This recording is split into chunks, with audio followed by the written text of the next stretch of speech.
Donc, oui, je voudrais peut-être ajouter à mentir sur les réseaux de chauffage. Il y a quand même pas mal de réseaux de chauffage en France. Paris est par exemple un très bon réseau de chauffage. Il y a d'autres villes, Grenoble, et on pourrait chauffer ces villes avec la chaleur des centrales nucléaires. Par exemple, on pourrait chauffer Paris avec Nogent. À plus court terme, on pourrait chauffer Montélimar, qui a un réseau de chauffage, avec Cruas, qui est à 8 km. Il y a un projet tout de suite qui est en train d'essayer de mûrir là-dessus. Pour justement utiliser Montélimar, il faut passer des barrages politiques pour y arriver. Et strictement ça. L'ANCRE, qui est l'agence nationale de coordination de la recherche sur l'énergie, propose ça actuellement. Il y a un blocage parce que la députée de la Drôme, c'est Madame Guévasi. Oui, je voudrais juste...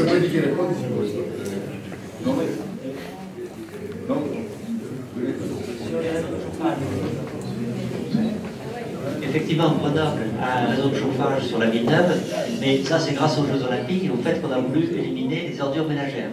Donc le réseau de chauffage de Grenoble en 68 a été basé sur l'incinération des ordures ménagères et on a mis à côté plusieurs centrales de fuel pour avoir la puissance nécessaire l'hiver, mais l'été, l'eau chaude sanitaire n'est donnée uniquement par les ordures ménagères. Mais à l'époque, c'était relativement une première.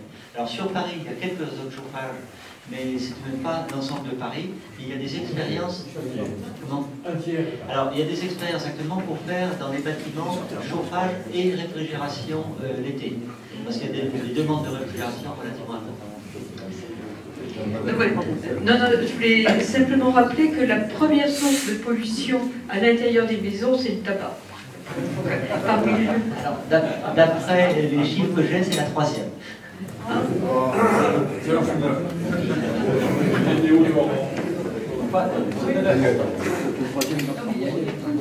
c'était prioritaire.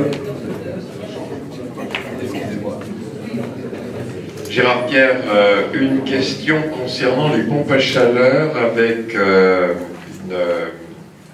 une sonde verticale, là, comme vous avez présenté. J'ai toujours été surpris parce que, évidemment, on va chercher de la chaleur qui vient de quelque part. Donc on va la chercher du centre de la Terre. D'accord, mais quand même, le flux de chaleur venant du centre de la Terre doit être à peu près 10 000 fois moins important que le flux de chaleur venant du Soleil. Alors est-ce que là, on n'est pas en train de puiser plutôt sur un stock de chaleur, et au bout d'un certain temps, ça va s'arrêter, c'est-à-dire on va refroidir finalement cette chose-là? C'est ça ma question, finalement. Bon, voilà. Oui, je récupère.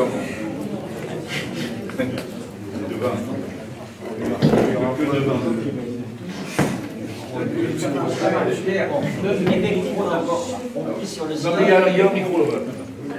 Effectivement, on pisse sur le stock. La réserve se compte en milliards d'années. Donc, je crois que c'est pas très important. C'est pas tout à fait ma question. Non, mais vous m'avez dit on pisse sur le stock de la Terre.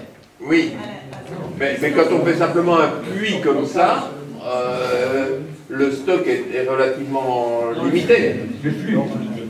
On prend un flux, on ne prend pas le stock qui est au centre de la Terre, on prend le flux de la chaleur qui remonte vers la surface. Le 0,0 en a disponible au fond du puits. Voilà, c'est le problème de savoir qu'est-ce qui est disponible. Alors, c'est une des choses que j'ai dit, toutes les géothermies étaient dans des zones où on pouvait, qui n'étaient pas trop denses. Ça fonctionne bien. Moi, j'ai un ami qui a fait ça dans le Massif central. Il a un puits à 180 mètres. C'est génial comme efficacité. Mais si vous avez une maison avec un terrain de 200 mètres carrés, vous n'arriverez pas à équiper l'ensemble des maisons. Ce que j'ai indiqué sur le problème de l'urbanisation. Bon, je peux quand même parler un petit peu de la géothermie, là, parce que la question de Gérard. Bon, en fait, c'est la chaleur solaire qui est récupérée. C'est pas du tout le flux. Sur place, oui. Même à 100 mètres, c'est la chaleur solaire, c'est-à-dire qu'on est chauffé par le soleil. C'est un stockage de chaleur, tout simplement, qui est donc d'une certaine manière renouvelable, et je pense que ça va effectivement à peu près jusqu'à 100 mètres. Jusqu'à 200 mètres. Par contre, si on veut récupérer la chaleur en géothermie profonde, là c'est un tout autre problème, parce que le flux est tellement faible qu'on n'est plus dans le domaine du renouvelable, le domaine du stock. Alors, on peut faire un calcul, récupérer toute la chaleur du globe terrestre. Bon, on va refroidir le globe terrestre, mais beaucoup plus localement. On va tout simplement refroidir au fur et à mesure qu'on va pomper la chaleur. D'autre part, on va arriver à des systèmes qui, au point de vue, comment dire, énergie dépensée sur énergie récupérée, sont tout simplement déments. Il faut savoir que forer un forage à 7 km de profondeur, si on fait les calculs avec transformation d'électricité, c'est épouvantable. Je veux dire, c'est au point de vue, c'est absolument pas viable économiquement. Bon.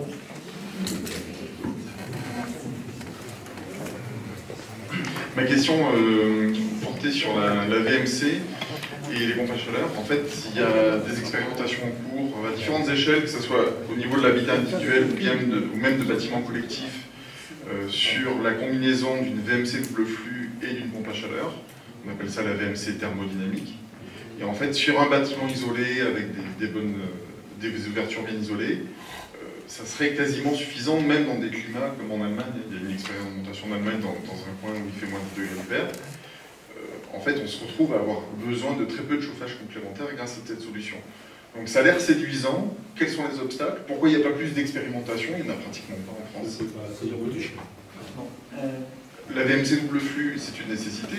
Et la pompe à chaleur qu'il faut, elle est tellement ridicule au niveau puissance que ça coûte pas cher. Oui, mais les bâtiments ne sont pas assez isolés. Non, seulement sur des bâtiments neufs. On ne parle pas de rénovation, on parle de bâtiments neufs. Ils sont isolés, il y a l'air quasi.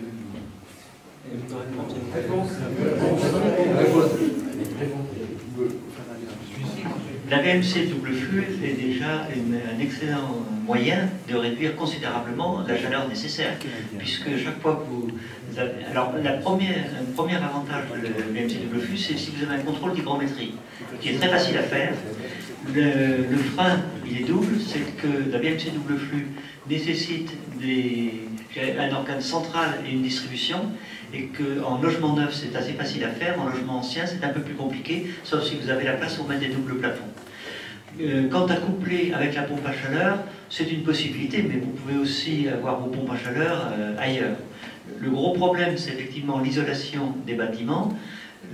Dans une maison individuelle, l'isolation par le toit réduit déjà considérablement, mais dans un bâtiment en ville, dans un immeuble, les pertes sont essentiellement par les façades, et la reprise des façades est relativement coûteuse, sauf à faire des reprises complètes de l'immeuble par l'extérieur. Et si vous regardez les immeubles BBC, ils ont de gros problèmes quand on a la jonction entre le mur extérieur et les planchers, parce que vous